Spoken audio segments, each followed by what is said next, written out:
नारायण, जड़ी बूटी ढूंढने के लिए और वशीकरण जड़ी ढूंढने के लिए मैं और मेरे गुरुजी भारत के बहुत जंगलों में गए हैं, लेकिन कोई भी जंगल इतना घना नहीं मिला था। इस जंगल का विस्तार बहुत बड़ा है। यहाँ मुझे डर लग रहा है। गुरुजी, आप तो कभी भी किसी से भी डरते नहीं थे, सबके विरुद्ध खड़े हो जाते थे। आपकी हिम्मत ही आपकी शक्ति है। लेकिन नागमां ने जब से आपको डसा है तब से आप किसी भी चीज से डर जाते हैं गुरुजी। आप बहुत बदल गए हैं गुरुजी।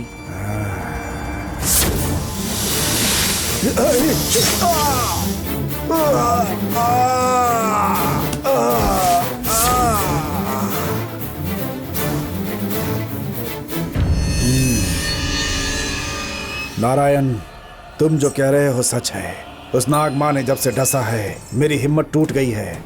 मुझे वापस पाना है उसे। ये यात्रा उसी के लिए है। मैं अपने भय पर विजय प्राप्त करके रहूंगा। नारायण गुरुजी, चलते हैं। ठीक है गुरुजी।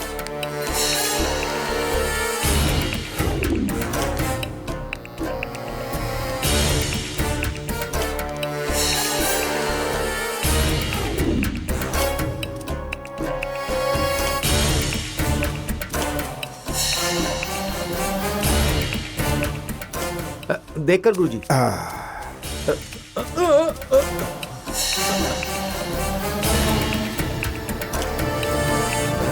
नारायण, चलते रहो।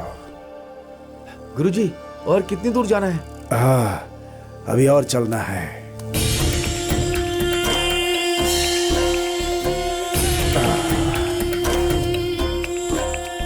गुरुजी, हम बहुत देर से चल रहे हैं गुरुजी। किस तरफ जा रहे हैं कुछ पता नहीं है। गुरुजी, हम सही दिशा में जा रहे हैं ना? मैं यक्षिणी के बताए निशाने के हिसाब से चल रहा हूं, फिर भी मैं असमंजस में हूं। क्या कर सकते हैं? चलो नारायण।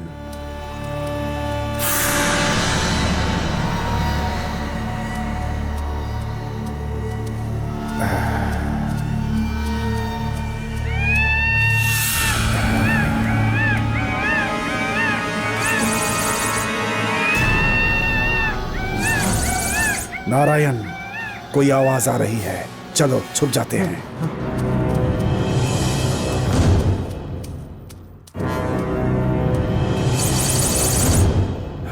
गुरुजी, कोई जानवर होगा क्या?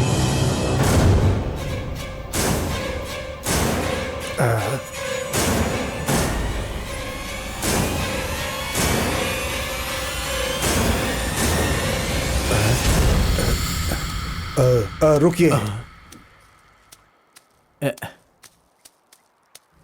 आप कौन हैं? इस खतरनाक जंगल में आप क्या कर रहे हैं? मैं शहद निकालने वाला हूं। शहद निकालना मेरा काम है।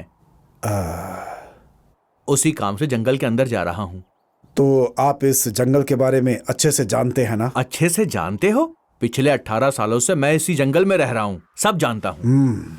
यहाँ का चप्पा चप्पा मेरे खून में बसा हुआ है। जंगल की सब जगह के बारे में मुझे पूरा पता है। अच्छा, सर्पवन कहाँ है तुम्हें पता है? उसके बारे में क्यों पूछ रहे हैं? सर्पवन सुनकर तुम इतना डर क्यों गए? किसी भी साधारण मनुष्य को सर्पवन के बारे में कुछ भी पता नहीं है। साधु मुनि ही वहां जा सकते हैं। वैसे आपको क्या काम है वहां पर? अगर आप चाहें तो मुझे बता सकते हैं। हम लोग भी साधु मुनि जैसे ज्ञानी हैं। हम वहीं जा रहे हैं। बताओ, सर्पवन किधर है? इस तरफ पूर्व दिशा की ओर है वो। सर्पवन जाने का रास्ता उस तरफ ही है।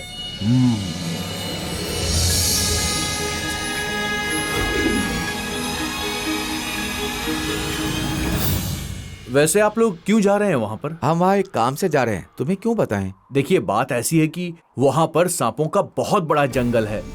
कोई साधारण आदमी वहां नहीं जा सकता है, इसीलिए मैंने पूछा।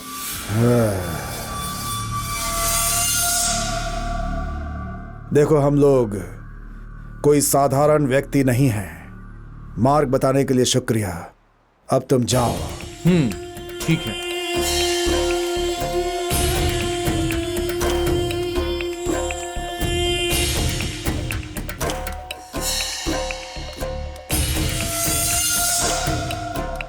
नारायण।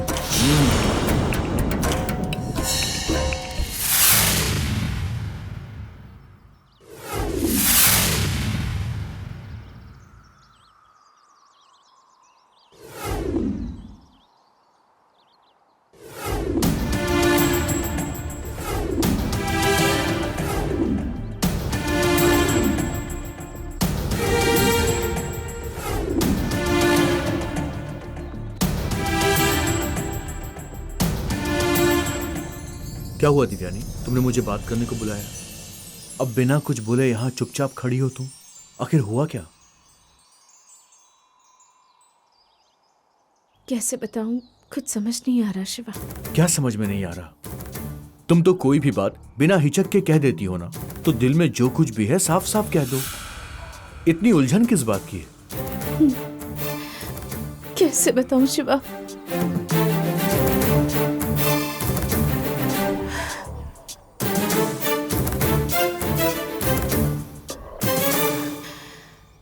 शिवा तुम मुझे भूल जाओ।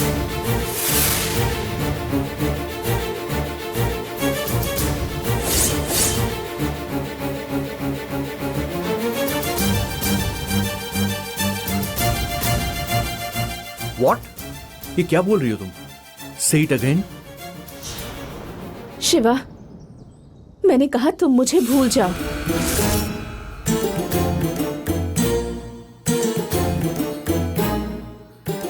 ये कहने के लिए मुझे यहाँ बुलाया है? हाँ शिवा, इस जन्म में हमारी शादी नहीं हो सकती, कोई चांस नहीं।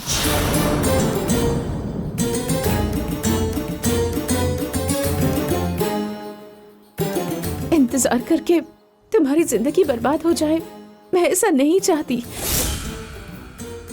तो एक अच्छी सी लड़की देखकर शादी कर लो प्लीज, और एक नई जिंदगी की शुरुआत कर लो।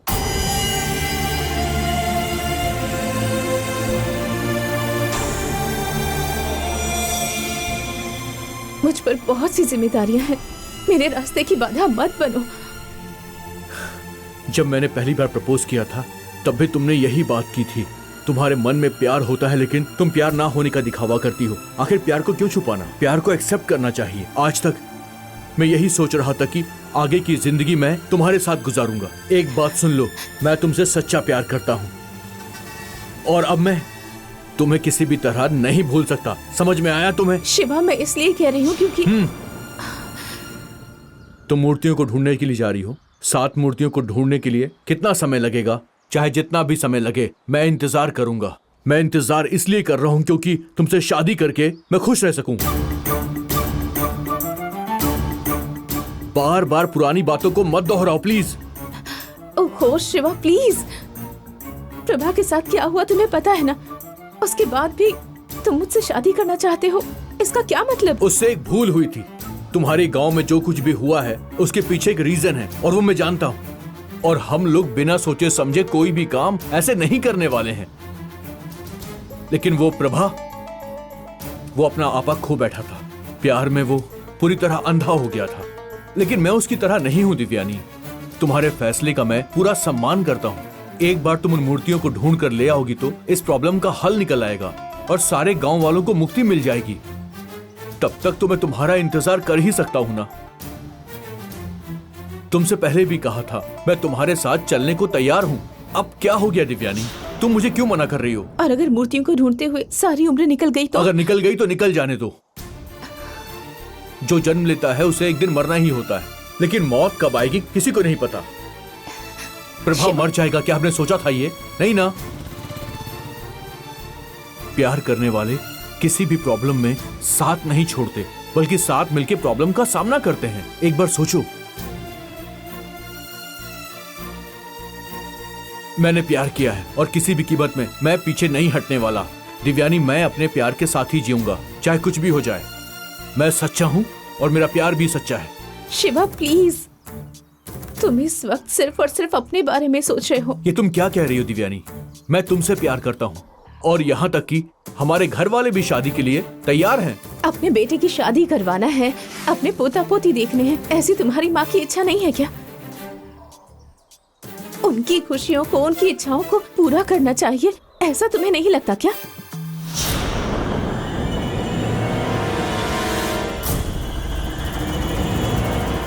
मेरी माँ तुमसे मिली थी क्या?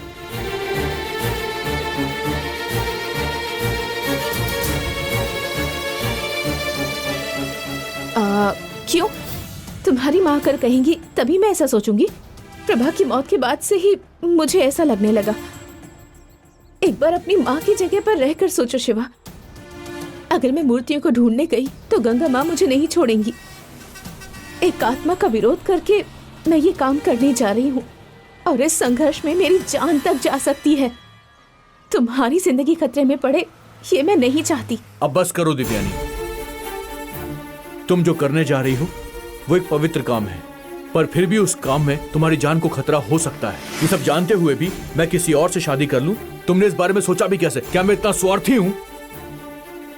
ये सब बोलने से अच्छा मुझे जहर लाकर दे दो, तुम्हारे हाथों से पीकर मैं चैन से मर तो जाऊंगा। शिवा, सही कहा, हर प्यार करने वाले की किस्मत में शायद साथ में जीना नहीं लिखा होता है, लेकिन इसका मतलब ये तो नहीं कि अपने प्यार को भुलाकर किसी और से शादी करके अपना घर बसा ले। मैं ऐसा नहीं करूंगा। फिर चाहे मेरी माँ हो, तुम्हारे पापा हो, कोई भी हमें दूर नहीं कर सकता।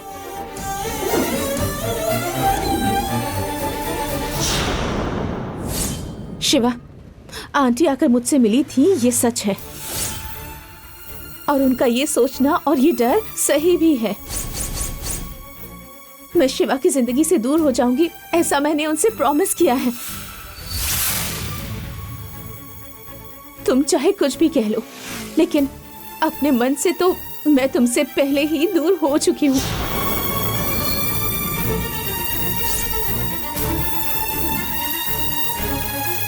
मेरा फर्ज है आंटी की इच्छाओं को किसी भी तरह पूरा करना। अपने बारे में सोचे बिना एक बार जरा उनके बारे में भी सोच लो। मैं चलती हूँ। दिव्यानी प्लीज मेरी बात सुनो। दिव्यानी प्लीज, दिव्यानी एक मिनट शांति से सुनो। हमारे प्यार को मेरी माँ ने ही सपोर्ट किया था, पर अभी डर के मारे वो ये सब फालतू की बातें कर रही हैं। उनकी बातों पर तुम यकीन मत करो। मैं अपने आप को नहीं बदल सकता हूँ। मैं तुमसे ही प्यार करता हूँ। मैं तुमसे दूर नहीं रह सकता दिव्यानी। प्लीज दिव्यानी, समझने की कोशिश करो। छोड़ो मुझे। मेरी इच्छा के बिना तुम मेरी लाइफ में कैसे आ सकते हो? सच्चे प्यार की तो बहुत इज्जत करते हो, लेकिन जिससे प्यार करते हो आज उसकी इज्जत करने से ही पीछे हट रहे हो। ये सच्चा प्यार कैसे हो सकता है? दिव्यानी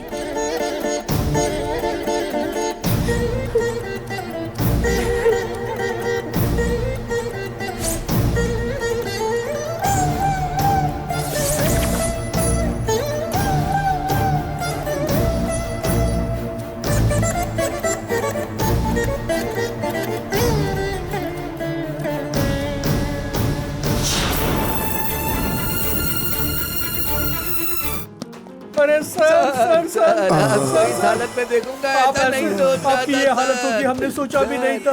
अरे सर क्या हो गया सर? क्या हो गया आपको? सर आप हमें छोड़कर चले गए क्या? सर हमने कभी सपने में भी नहीं सोचा था कि आप चले जाएंगे। देखिए सर की हालत कैसी हो गई। ये आपने क्या कर दिया सर? क्या बोल रहे हो? जैसे मैंने कत्ल किया इनका। चलो मैं देखता हूँ उनके सांस वास है कि नहीं है। मुंह तो घूम रही सर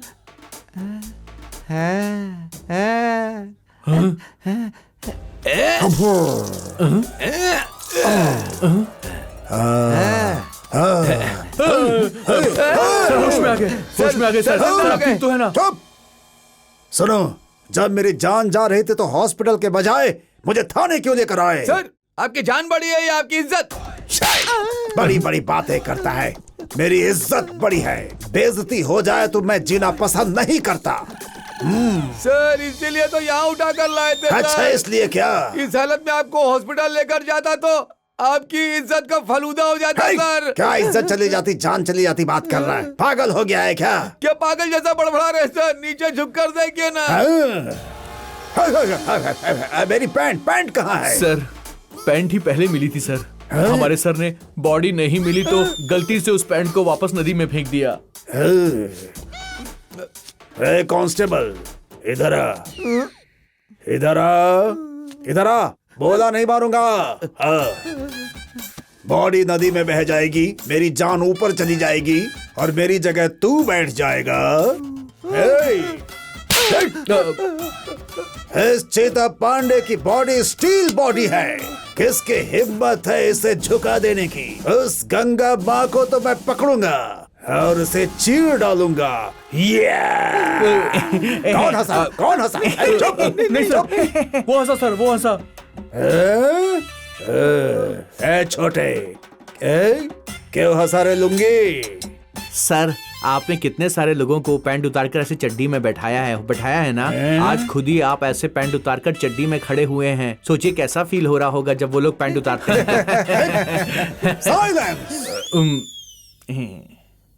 भगवान है क्या? हाँ सर। हाँ। देख अभी भगवान आएंगे। ए कांस्टेबल,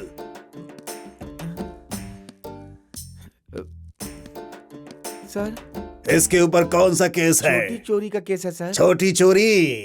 तेकू तिंदुल के घर में चोरी किया हुआ गहनों का केस, पंचायत सदस्य गांधी के घर में लूटे हुए धन का केस, पावर स्टेशन में होने वाले कत्ल का केस, सारा सेक्शन इसके ऊपर डालो। ये जिंदगी भर बाहर नहीं आना चाहिए। जाओ यहाँ से। नहीं सर। हाँ भाई चुप बैठ। हे कांस्टेबल, किसी के वश में ना आने वाला ये चीता जरा सा चूक किया गया कि ये भी मेरा मजाक उड़ा रहा है। पैंट कब आएगा रे? सर, एक कांस्टेबल को छोड़ रखा है सर। वो बहुत ही हिम्मत के साथ उसे ढूंढ रहा है सर। उसके आने तक आपको भागो भागो, निकलो यहाँ से। इस वीर खानदान की बेइज्जती हो गई। अब ये चीता पांडे लोगों के सामने कैसे जाएगा? उसकी तो पैंट ही उतर गई। ओहो।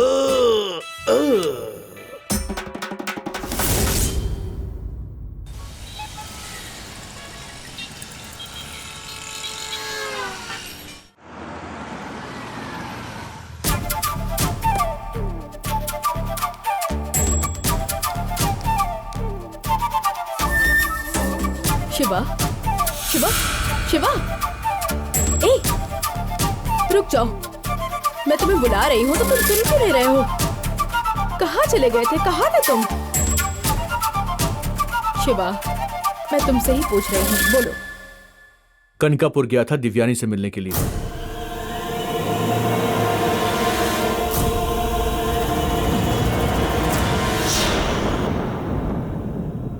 क्या कह रही थी वो? जैसे आपको पता नहीं कि वो क्या कह रही थी।